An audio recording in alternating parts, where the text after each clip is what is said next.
Hi, my name is Sarah Darro, and I am the Chief Curator and Director of Exhibitions at Houston Center for Contemporary Craft.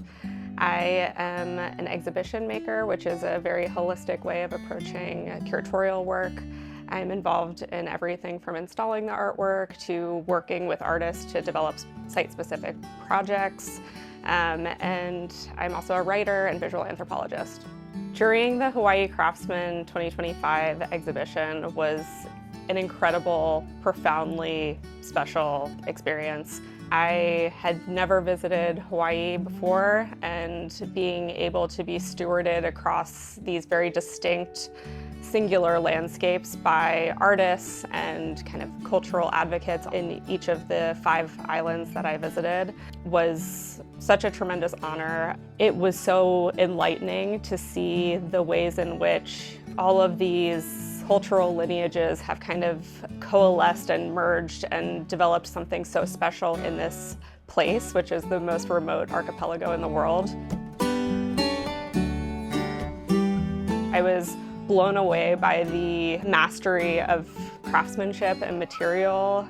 People making their own tools to be able to craft some of these works, sourcing materials from site, using every bit of the materials. There was this real attention to kind of being a responsible steward of the land, reflecting the really dynamic, evolving dialogue that's happening on the islands.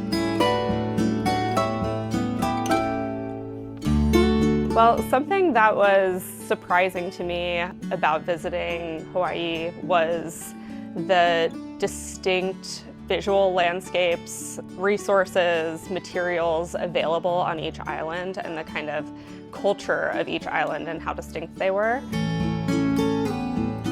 Each host on every island kind of told me how they viewed the character, the mana of the island, and like the kind of distinct spirit of each place. And I felt like the work really reflected that.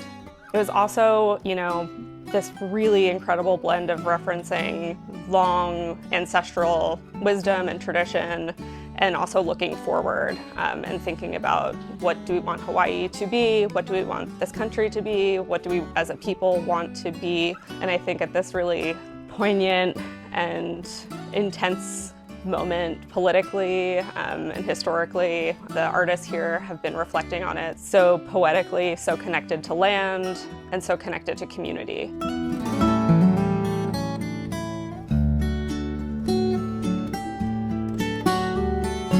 Well, something that was so exciting about the work that I saw was how much it was reflective of site and place, but it was a completely new take. So, I saw these lava rock boulders, but they were all hand hammered out of copper and kind of like pieced together.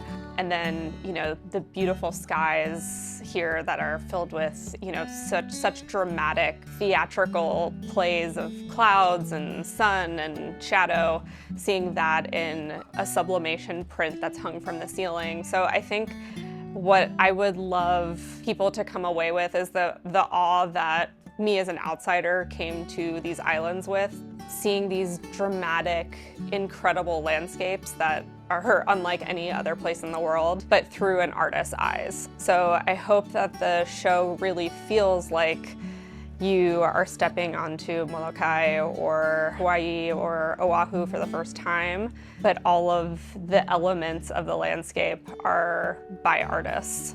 Maybe what's singular about the way that I approach curatorial work is that I'm always considering it in an architectonic space and in a display space. When I was moving through the work, I really was thinking about it in a collective space. I was imagining the gallery and what I wanted to see kind of spotlit and grouped together, and the kind of relationships that I started noticing and the through lines that I started pulling out as I saw more and more works. I started to get really excited about thinking about this work that I saw in Kauai next to this piece that I saw on Big Island, and vice versa.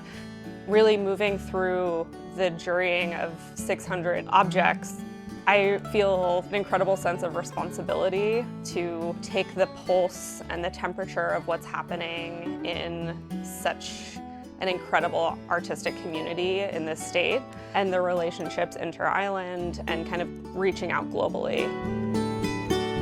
Something that was so spectacular in this experience was seeing the ways in which kind of ancestral wisdom and ancient and historical uses of materials were kind of remixed and brought into this really contemporary moment.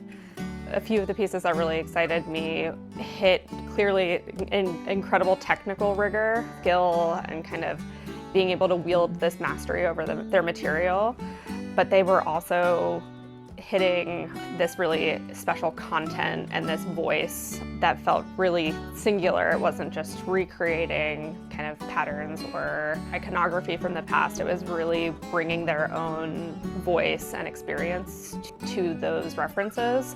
It merged all of the references in a way that felt similar to how Hawaii itself has kind of come to be, this kind of beautiful merging and coalescing of different references and traditions and people kind of coming together and making something new.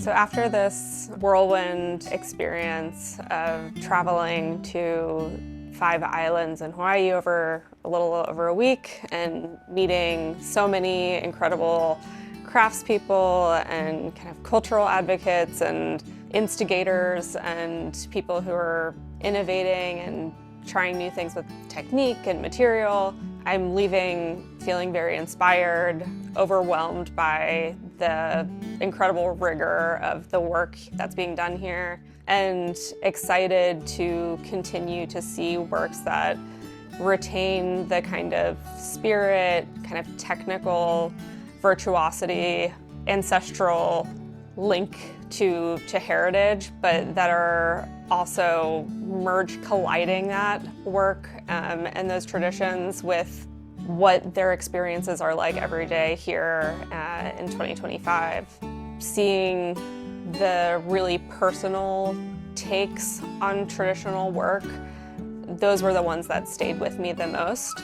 You know, when it felt like the voice was really authentic to the experience today. It wasn't so tethered to tradition that it was kind of ossified in a traditional lineage, but it was really experimental and flexible, but still really showed how much pride there is in the traditional handicrafts and techniques.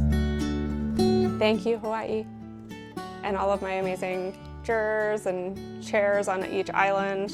I can't tell you how thankful I am for this experience, and I can't wait to come back and hopefully do a residency at Volcano National Park.